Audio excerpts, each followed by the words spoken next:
രക്ഷകനും കർത്താവുമാകുന്ന യേശുക്രിസ്തുവിന്റെ നാമത്തിൽ കടന്നു വന്നിരിക്കുന്ന എല്ലാവർക്കും ഞങ്ങളുടെ സ്നേഹാവന്ദനം അറിയിക്കുന്നു. We greet you all in the matchless name of our Lord and Savior Jesus Christ. ഈ ദിവസങ്ങളിൽ വളരെ പ്രതീക്ഷയോടെ നാം ദൈവസന്നിധിയിൽ പ്രാർത്ഥിക്കേണ്ടത് ആവശ്യമുണ്ട്. It's very important that these days we have to have a prayerful life. എന്തിനാണ് നാം പ്രാർത്ഥിക്കേണ്ടത്? Why should we pray?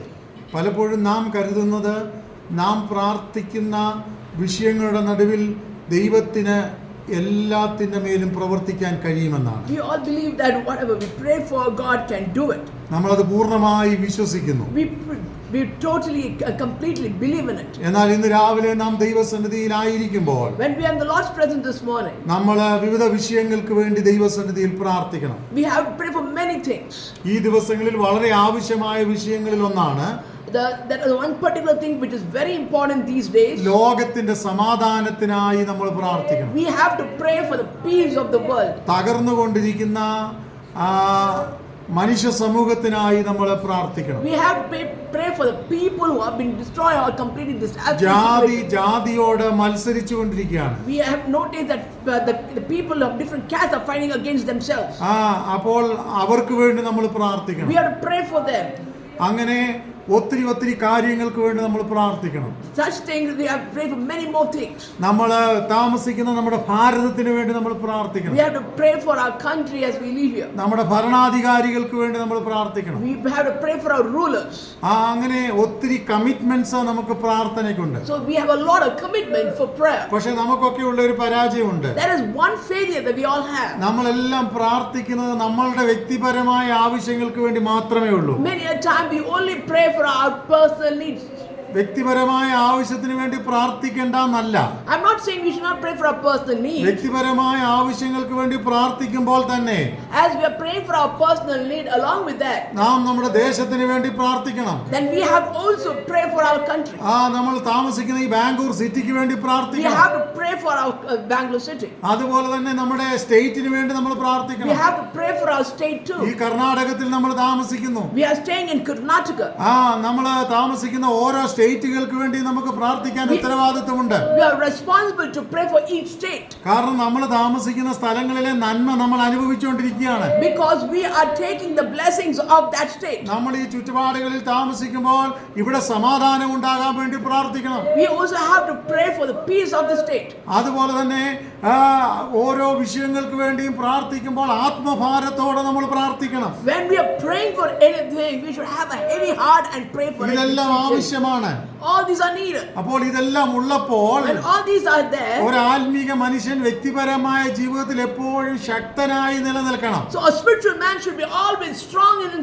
പലപ്പോഴും കഷ്ടങ്ങൾ നമുക്ക് വരാറുണ്ട്. difficulties come in our way. നമ്മളെ തളർത്തി കളയുന്ന നിരാശകൾ നമുക്ക് വരാറുണ്ട്. There's a lot of disappointment that is captured and വേദനകളും ഭാരങ്ങളും നമുക്ക് വരാറുണ്ട്. there's a lot of heaviness that we feel. എന്നാൽ but മുൻപോട്ട് പോകുവാൻ കഴിയത്തില്ലെന്ന് ചിന്തിക്കുന്ന ജീവിത സാഹചര്യങ്ങളിൽ നമ്മൾ എത്തപ്പെടാറുമുണ്ട്. there are situations that we feel that we will not be able to go forward. എന്നാൽ ഇന്ന് പകൽക്കാലം മറന്നു പോകരുത്. don't forget, ഇതിനെല്ലാം ദൈവസന്നിധിയിൽ മാത്രമേ പരിഹാരമുള്ളൂ. there is only one place of solution, that is God's presence. നമുക്ക് നടക്കാത്ത കാര്യങ്ങളെ ദൈവസന്നിധിയിൽ ഏൽപ്പിക്കുമ്പോൾ മാത്രമാണ് ദൈവസന്നിധിയിൽ നിന്ന് നമുക്ക് മറുപടികൾ ലഭ്യമാകുന്നത്. the thing that we feel that it cannot be working out, only those things we send unto the Lord, it will happen. അത് നമ്മുടെ ജീവിതത്തിൽ സംഭവിക്കണമെങ്കിൽ നാം എന്താണ് ചെയ്യേണ്ടത്? what should we do for that to happen? കൊലോസ്യ ലേഖനം 2-ാം അധ്യായം book of Colossians chapter 2 6-ാം വാക്യവും 7-ാം വാക്യവും നമുക്ക് ദൈവസന്നിധിയിൽ വായിക്കാം. let us read verse 6 and 7 of it. book of Colossians chapter 2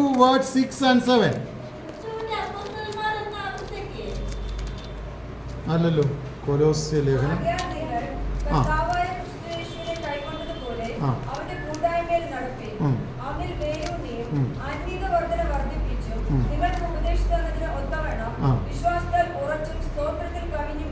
നമ്മൾ ഓരോ ദിവസവും ആത്മീക വർധനവിനായിട്ട് ഒരുങ്ങണം. we have to prepare ourselves to grow spiritually. ആകയാൽ നിങ്ങൾ കർത്താവായ യേശുക്രിസ്തുവിനെ കൈക്കൊണ്ടതുപോലെ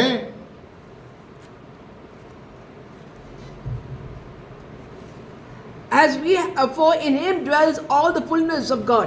അവന്റെ കൂട്ടായ്മയിൽ നടപ്പി. and we have to walk along with him.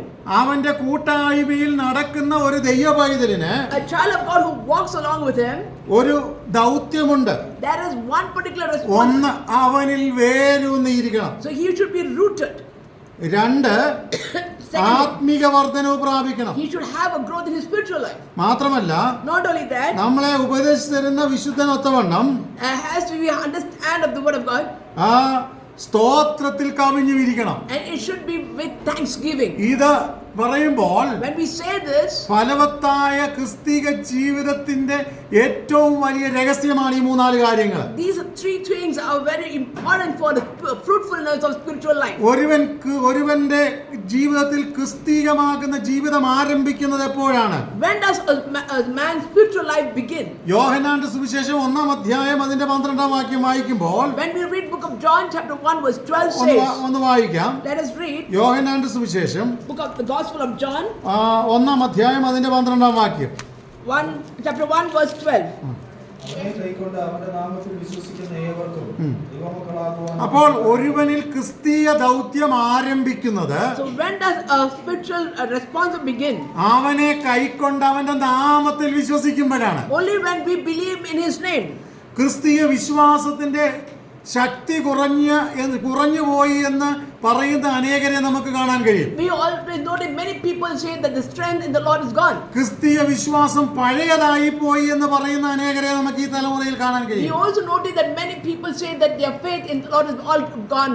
അങ്ങനെ ആരെങ്കിലും പറയുന്നെങ്കിൽ If someone is telling like that, അതിന്റെ കാരണം ഞാനും നിങ്ങളുമാണ്. it is because you and me are responsible for it. കാരണം The reason is because ദൈവിക മൂല്യങ്ങളിൽ നിന്നും വിശ്വസ്തതയിൽ നിന്നും നമ്മൾ അകന്നു പോകുമ്പോഴാണ് ദൈവപ്രവൃത്തി നമ്മളിൽ കുറഞ്ഞു പോകുന്നത്. when we are away from the Lord's presence, at the time the Lord's work does not happen in us. നമ്മൾ ആകേണ്ടുന്ന വണ്ണമായാൽ, If we become the way God wants us to be, നമ്മൾ നിൽക്കേണ്ടുന്ന വണ്ണം നിന്നാൽ, if we stand according to how He wants us to be stand, നമ്മൾ ചുമൽ കൊടുക്കേണ്ടുന്നത് പോലെ ചുമൽ കൊടുത്താൽ, if we give our shoulder to the place situation where we have to give, സത്യത്തിന്റെ ഫലം നമ്മളിൽ ഉരുവായാൽ, if the fruit, the truthfulness come in us, നിർമ്മലതയും നീതിയും ആത്മീക മൂല്യവും നമ്മൾ നിലനിർത്തിയാൽ, if we are able to keep the purity and holiness in our life, നമ്മളെ കാണുന്നവർ ക്രിസ്തുവിനെ കാണാനിടയായിത്തീരും. so others who see us will see Christ through us. മാത്രമല്ല, Not only that, നമ്മളിലൂടെ ക്രിസ്തുവിന്റെ ശക്തി പുറപ്പെട്ടു വരാനിടയായിത്തീരും. then the power of God will go through us. ഇന്നത്തെ പ്രശ്നമെന്ന് പറയുന്നത്, What happens today is ആത്മീക ലോകത്തിൽ നമ്മൾ അനേകരെ നോക്കിക്കൊണ്ടിരിക്കുകയാണ്. we are seeing many people in the Christian life. എന്നാൽ നാം മനസ്സിലാക്കുക, One thing we should understand, നമ്മളിലെ ക്രിസ്തീയ ജീവിതം ആരംഭിക്കുന്നത് our Christian life begins അവനെ കൈക്കൊണ്ട് അവന്റെ നാമത്തിൽ വിശ്വസിക്കുന്ന those who believe in Him and hold on His. ഏവർക്കും ദൈവമകനാകുവാൻ അവകാശം കൊടുത്തു. And God gives everyone the right to become His children. അവന്റെ രക്തത്തിൽ നിന്നല്ല. വായിക്കാമോ അതിന്റെ 13-ാം വാക്യം? അവർ രക്തത്തിൽ നിന്നല്ല, ആ. ജഡത്തിന്റെ ഇഷ്ടത്താലല്ല, ആ. പുരുഷന്റെ ഇഷ്ടത്താലുമല്ല. അപ്പോൾ ദൈവപ്രവൃത്തി നമ്മളിൽ സംഭവിക്കുന്നത് The work of the Lord happens in us. മാനുഷിക പ്ലാൻ പ്രകാരം ഒന്നുമല്ല. It is not because of the plan of human. പിന്നെ എങ്ങനെയാണ് സംഭവിക്കുന്നത്? And how does it happen? ദൈവഹിതത്തിനായി നമ്മളെ സമർപ്പിക്കുമ്പോഴാണ് ദൈവപ്രവൃത്തി വരുന്നത്. The work of God happens when we surrender ourselves to God. നമ്മുടെയൊക്കെ ചിന്താഗതി എന്ന് പറയുന്നത് Our understanding is എന്തെങ്കിലും കൊടുത്താൽ നമുക്ക് അനുഗ്രഹം കിട്ടുമെന്നാണ്. we think that if we give, we get the blessings. Of course ദൈവസന്നിധിയിൽ കൊടുത്താൽ നമുക്ക് അനുഗ്രഹമുണ്ട്. Not that if we give, we won't get the blessing. There is blessing. കാരണം ദൈവവചനം ഇങ്ങനെ പറയുന്നത്, This is what the word of God says. കൊടുപ്പീൻ എന്നാൽ നിങ്ങൾക്കും കിട്ടും. You give and you also will receive. അപ്പോൾ കൊടുത്താൽ അനുഗ്രഹമുണ്ട്. So when you give, there is a blessing too. എന്നാൽ നമ്മളുടെ ശരീരങ്ങളെ But our body, ദൈവത്തിന് പ്രസാദമുള്ള it should be pleasing to God. ജീവനും വിശുദ്ധിയുമുള്ള It should be living and pure. ദൈവത്തിന് കൊള്ളാവുന്നവരായി നാം ദൈവസന്നിധിയിൽ സമർപ്പിച്ചാൽ, It should be pleasing to God and surrender ourselves to God. നമ്മളിലൂടെ ദൈവനാമത്തിന്റെ പ്രവൃത്തി ശക്തിയോടെ വെളിപ്പെട്ടു വരുവാൻ കാരണമായി തീരും. Only then the reason and the happening of God's plan will happen through us. അപ്പോൾ ഇന്ന് പകൽക്കാലം ദൈവസന്നിധിയിൽ കടന്നു വന്നിരിക്കുന്ന ദൈവമക്കളെ, Children who have gathered in the Lord's presence, നമ്മളിലൂടെ ദൈവപ്രവൃത്തി വെളിപ്പെട്ടു വരണമെങ്കിൽ if God's plan should work through us, നമ്മളെ പൂർണ്ണമായി ദൈവഹിതത്തിനായി സമർപ്പിക്കണം. then we have to completely surrender ourselves to the Lord's hand. അപ്പോൾ ഇങ്ങനെയാണ് നമ്മൾ വായിച്ചു തുടങ്ങിയത്. This is how we read കൊലോസ്യ ലേഖനം 2-ാം അധ്യായം അതിന്റെ 6-ാം വാക്യം. the book of Colossians chapter 2 verse 6. അവന്റെ കൂട്ടായ്മയിൽ നടക്കുക. As therefore have received Christ, the Lord walk in him, അവനിൽ വേരൂന്നിയിരിക്കുക, rooted in him, മാത്രമല്ല ആത്മീക വർധനവ് പ്രാപിക്കുക. and built in him.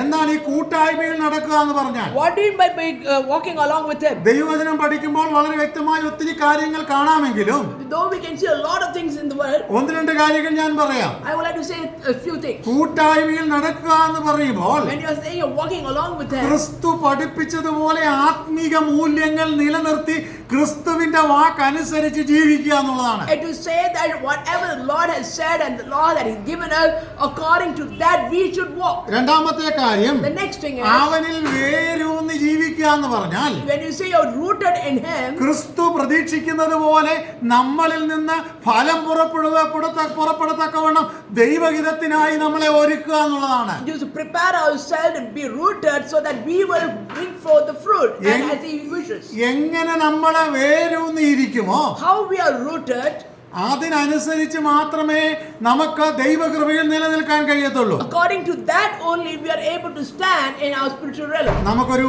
Water plant എന്ന് പറയുന്നൊരു സസ്യത്തെ നമുക്കറിയാം. We know something called a water plant.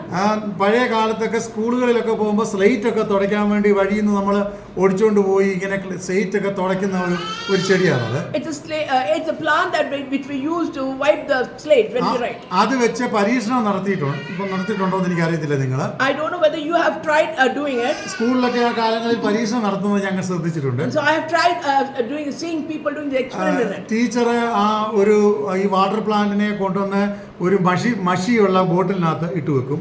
She will put this leaf into the bottle where there's ink. കുറച്ചു നേരം കഴിയുമ്പോൾ അത് ബ്ലൂ കളറായിട്ട് മാറും. Then the leaf becomes blue. അതെങ്ങനെ? How is it happening? മുഴുവൻ ഈ മഷിയും അവത്തിൽ ഇങ്ങനെ വന്ന് അത് മുഴുവൻ ഇങ്ങനെ ബ്ലൂ കളറായിട്ട് നിൽക്കും.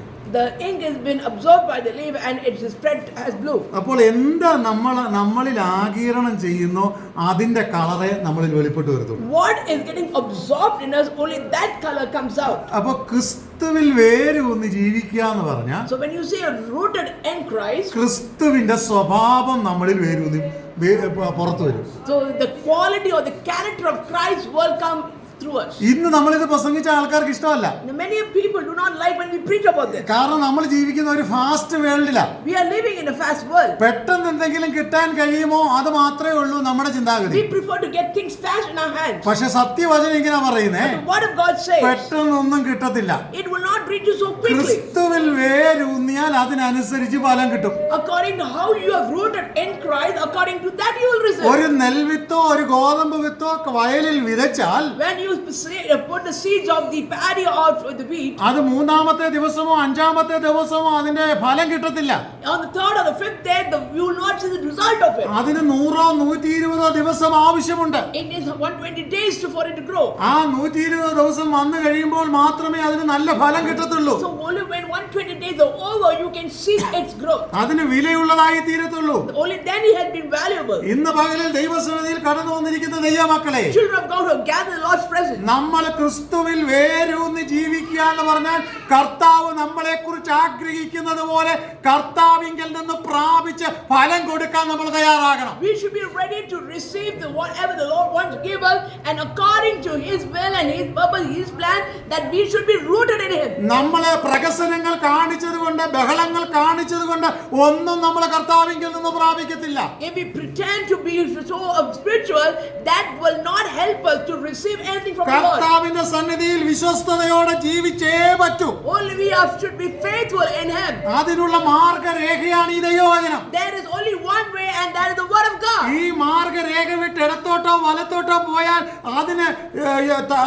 അത് നമുക്ക് അനുകൂലമാകത്തില്ല. When we turn away from the Lord's word and go to the left or to the right, we will not be blessed. അപ്പോൾ കർത്താവിന്റെ വചനം അനുസരിക്കുക, കർത്താവിന്റെ വചനത്തിൽ വേരൂന്നി ജീവിക്കുക എന്നതിന് വലിയ പ്രാധാന്യമുണ്ട്. It is a lot important to do what the Lord says and do according to the word and be deep rooted in His word. ലോകം എങ്ങനെ മാറിയാലും, However the world change, മനുഷ്യൻ എങ്ങനെ മാറിയാലും, however human change, സാഹചര്യങ്ങൾ എങ്ങനെ മാറിയാലും, however circumstances change, ഈ വചനം ഈ സ്വർഗത്തിൽ എന്നേക്കും സ്ഥിരമാക്കപ്പെട്ട so വചനമാണ്. the word of God never changes and it is always the ഈ same. വചനത്തിന്റെ വള്ളിക്കോ പുള്ളിക്കോ ഒരു മാറ്റവും വരത്തില്ല. There will not be a change in anything. അപ്പോൾ നമ്മൾ ജീവിക്കേണ്ടുന്നത് ദൈവവചനത്തിനനുസരിച്ചാണ്. We should live according to the word of God. അപ്പോൾ അതിന് നമ്മൾ എന്താണ് ചെയ്യേണ്ടത്? What should we do for it? ക്രിസ്തുവിൽ വേരൂന്നി വളരണം. We should be deep rooted in Christ and grow. അവന്റെ കൂട്ടായ്മയിൽ നടക്കണം. We have to walk in His fellowship. കൂട്ടായ്മയിൽ നടക്കുക എന്ന് പറഞ്ഞാൽ When we walk in His fellowship, what's the meaning of it? അവന് പ്രസാദമുള്ള ജീവിത നിലവാരത്തിൽ നമ്മൾ മുമ്പോട്ട് We പോകണം. have to go forward in our life which will be pleasing to Him. ഒരു വാക്യം വായിക്കാം. കൊലോസ് ലേഖനം 1-ാം അധ്യായം അതിന്റെ 10-ാം വാക്യം. Let us read another verse, book of Colossians chapter 1 verse 10. ആ And we pray this is in order that you may live a life worthy of the Lord and may please Him in every way, bearing fruit in every good work, growing in the knowledge of God. ഇവിടെ നമ്മൾ ഇങ്ങനെയാണ് വായിച്ചത്. This is what we read.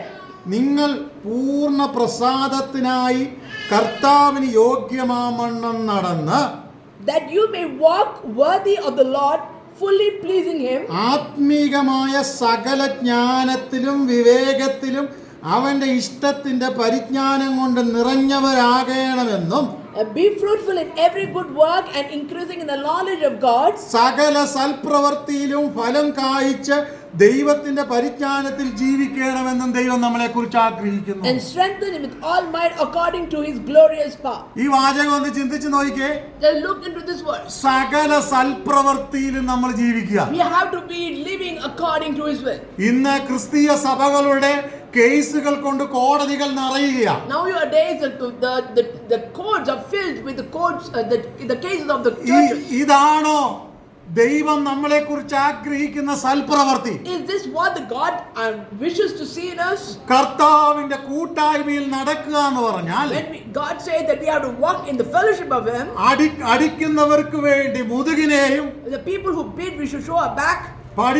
പറിക്കുന്നവർക്ക് വേണ്ടി കരണത്തെയും And the people who want to plug and show our face. ദുഷ്ടന്റെ ഉപദ്രവങ്ങളുടെ മുമ്പിൽ രോമം കത്തിരിക്കുന്നവരുടെ ഇടയിൽ മിണ്ടാതിരുന്ന കുഞ്ഞാടിനെ പോലെ നല്ല ഫലം കായ്ക്കാൻ നമ്മൾ തയ്യാറായേ പറ്റത്തുള്ളൂ. Like a sheep which has been slaughtered and be silently bearing the pain, similarly we also should keep ourselves calm and silent. ഇങ്ങനെ പറഞ്ഞു കഴിയുമ്പോൾ When we say this, അനേകർ പറയും many people will ഇത് say കഠിന ഉപദേശമാണെന്ന്. this is very difficult statement. നമുക്ക് നമ്മുടേതായ rights ഇല്ലേ എന്ന് ചോദിക്കും. We ask, don't we have our right? നമുക്ക് റൈറ്റ്സ് ഉണ്ട്. Yes, we do have നമുക്ക് rights. നീതിയുണ്ട്. We do have justice. നമുക്ക് നന്മയുണ്ട്. There is blessing. നമുക്ക് ശക്തിയുണ്ട്. We have strength. നമ്മൾ പ്രതികരിക്കണം. We have to stand പക്ഷേ against it. ദൈവവചനത്തിൽ നിന്ന് ഇടത്തോട്ടോ വലത്തോട്ടോ മാറി ഇതൊന്നും ചെയ്യാൻ പാടില്ല.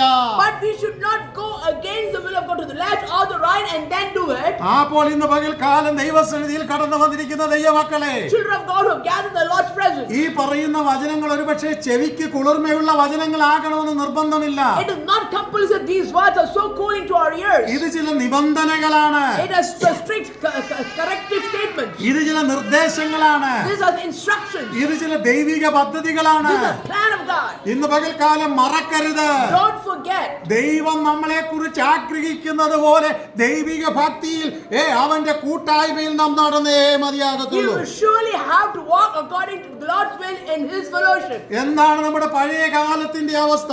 What was happening in the past? ഒന്ന് നമ്മൾ ഇരുട്ടിലായിരുന്നു. Once we were in the darkness. എന്നാൽ നമ്മൾ പുതിയ നിലവാരത്തിൽ വെളിച്ചത്തിലേക്ക് വന്നു. But in the New Testament we have come to the light. പഴയ കാലത്ത് നമ്മൾ ഈ ലോകത്തോട് അനുരൂപപ്പെട്ട് ജീവിച്ചവരായിരുന്നു. In the past we were walking along with the world. എന്നാൽ സ്നേഹത്തിൽ നടക്കുവാൻ ദൈവം നമ്മളെ വിളിച്ചു വേർതിരിച്ചു. But God has called us to walk in the love of it. പഴയ കാലത്ത് നമ്മൾ വക്രബുദ്ധിക്ക് അടിമകളായിരുന്നു. In the past we were surrendered to the cunningness of this world. എന്നാൽ ജീവന്റെ പുതുക്കത്തിൽ നടക്കുവാൻ കർത്താവ് നമ്മളെ വിളിച്ചു വേർതിരിച്ചു. God has called us to be segregated and to walk according to His plan. അപ്പോൾ ഇന്ന് നമ്മളെ കുറിച്ച് ദൈവം പ്രതീക്ഷിക്കുന്നത് പോലെ So as God wills in our life, ദൈവിക ഭക്തിയിലും മൂല്യത്തിലും ജീവിക്കുവാൻ നാം തയ്യാറായേ മതിയാകൂ. so we have to prepare and be surrendering ourselves to do whatever the Lord wants us to do in this life. രണ്ടാമത് ഞാൻ പറഞ്ഞു വന്നത് ഇങ്ങനെയാണല്ലോ. As I said this in the second അവനിൽ time, വേരൂന്നി നമ്മൾ വളരണം. we have to grow rooted in it. എന്ന് പറഞ്ഞാൽ ക്രിസ്തുവിന്റെ സ്വഭാവവും ക്വാളിറ്റിയും എല്ലാം നമ്മുടെ ഫലത്തിൽ പുറപ്പെട്ടു വരണം. So in our fruit, there should be the quality of the images and the characteristics of Christ. നമ്മുടെ ജീവിതത്തിൽ പുറപ്പെട്ടു വരണം. It should come out of us. Of course നമുക്ക് ബലഹീനതകൾ ഒത്തിരി ഉണ്ട്. Yes, we do have our എന്നാൽ weaknesses. ഓരോ ദിവസവും നമ്മൾ വളർന്നേ But മതിയാകത്തുള്ളൂ. every day we have to grow. ഇനി മൂന്നാമത്തെ കാര്യം, The next thing is, ആത്മീക വർധനവ് പ്രാപിക്കണം. we should have a growth in our spiritual living. എന്താണ് ആത്മീക വർധനമെന്ന് ഒറ്റ വാചകത്തിൽ പറഞ്ഞാൽ എന്റെ വാക്കിവിടെ നിർത്താം. I would like to say one statement about spiritual growth. ആത്മീകൻ സകലത്തെയും വിവേചിക്കും, A spiritual man discerns everything. എന്നാൽ ആത്മീകനോ ആരാലും വിവേചിക്കപ്പെടത്തില്ല. So, but nobody can discern a spiritual man. എന്നാൽ ഇന്ന് ലോകം നമ്മളെ ആവശ്യമില്ലാതെ കുറ്റം വിധിച്ചുകൊണ്ടിരിക്കുക. The world is unnecessarily finding fault in us. എന്താണ് കാരണമെന്നറിയാമോ? Do you know what is the reason? നമ്മുടെ പ്രവൃത്തി ദോഷമാണ്. It is because of our work. ലോകം വിധിക്കാൻ കാരണമല്ലാത്ത രീതിയിൽ മാതൃകാപരമായി നമ്മൾ ജീവിക്കണം. We have to live an exemplary life such that the world will not judge you or speak against you. ലോകം വിധിക്കാൻ കാരണമല്ലാത്ത നിലയിൽ മാതൃകാപരമായിട്ട് നമ്മൾ ജീവിക്കണം. We have to live an exemplary life such that nobody has judged us. Hallelujah. Hallelujah. നമ്മൾ എന്താണ് നമ്മുടെ ജീവിതത്തിൽ ഉണ്ടാകേണ്ടത്? ആത്മീക വർധനവ് പ്രാപിക്കുക എന്ന് പറയുമ്പോൾ, When we say we have to have a growth in our spiritual life, ഓരോ ദിവസവും നമ്മളുടെ ജഡം നമ്മളിൽ താഴുകയും our flesh should surrender to us. നമ്മളിലെ കൃപയുടെ മനുഷ്യൻ ശക്തി പ്രാപിക്കുകയും ചെയ്യണം. Then the man of grace should grow. നമ്മളിൽ കൃപയുടെ മനുഷ്യൻ ശക്തി പ്രാപിക്കണം. The inner man of grace should grow. മാത്രമല്ല, Not only that, നമ്മളെ കാണുന്നവർ ക്രിസ്തുവിനെ കാണണം. others who see us should see the light of God. നമ്മളെ കാണുന്നവർ ക്രിസ്തുവിനെ കാണണം. Others who see us to see Christ. ദൈവവചനത്തിൽ ഇങ്ങനെയുണ്ട്, The word of God says, ഈ വഴിയെ പോകുന്ന ഒരു ദൈവ മനുഷ്യൻ എന്ന് പറയുന്നു. when a person who walks on the street, they say that he is the child of God. നമ്മുടെ ജീവിതവും നടപ്പും നമ്മുടെ പ്രവൃത്തിയും സംസാരവും ദൈവ മനുഷ്യന് ചേരുന്ന നിലവാരത്തിലാകണം. Our words, our deeds, our way of walk, everything should be pleasing and acceptable as how God wants, and that's how people should see us. അതിനുവേണ്ടിയാണ് നാം ഒരുങ്ങേണ്ടുന്നത്. That's the reason we have prepared ourselves. അതിനുവേണ്ടിയാണ് നാം നിലനിൽക്കേണ്ടുന്നത്. And for that is what we have to stand for. അതിനുവേണ്ടിയാണ് നാം ശക്തി കാണിക്കേണ്ടുന്നത്. In that only we have to show our strength. Hallelujah. ഇന്ന് പകൽക്കാലം ദൈവകരങ്ങളിൽ നമ്മളെ തന്നെ ഏൽപ്പിച്ചു കൊടുക്കാം. Let us surrender ourselves to the Lord. ഞാൻ ഇങ്ങനെ പറയാൻ ആഗ്രഹിക്കുന്നു, I would like to say this. ജീവിക്കുന്നെങ്കിൽ ക്രിസ്തുവിന് വേണ്ടി If ജീവിക്കണം. you live for Christ. ജീവിക്കുന്നെങ്കിൽ ഒരു ദൈവവൈതലായി ജീവിക്കണം. When you live, you will be a spiritual Christ. ജീവിക്കുന്നെങ്കിൽ ഒരു മൂല്യമുള്ള ദൈവമകനോ മകളോ ആയിട്ട് ജീവിക്കണം. When you are living on this earth, you will be an exemplary ആരും person. നമ്മളെ കുറ്റം വിധിക്കാൻ ഇടവരരുത്. Don't allow others to judge us. വാക്കിലും പ്രവൃത്തിയിലും ജീവിതത്തിലും ദൈവത്തിന് കൊള്ളാവുന്നവരായി ജീവിക്കണം. Let us live a life which is pleasing and acceptable to God. എല്ലാവർക്കും കൊട്ടാനുള്ള ഒരു ചെണ്ടയല്ല ദൈവവൈതൽ.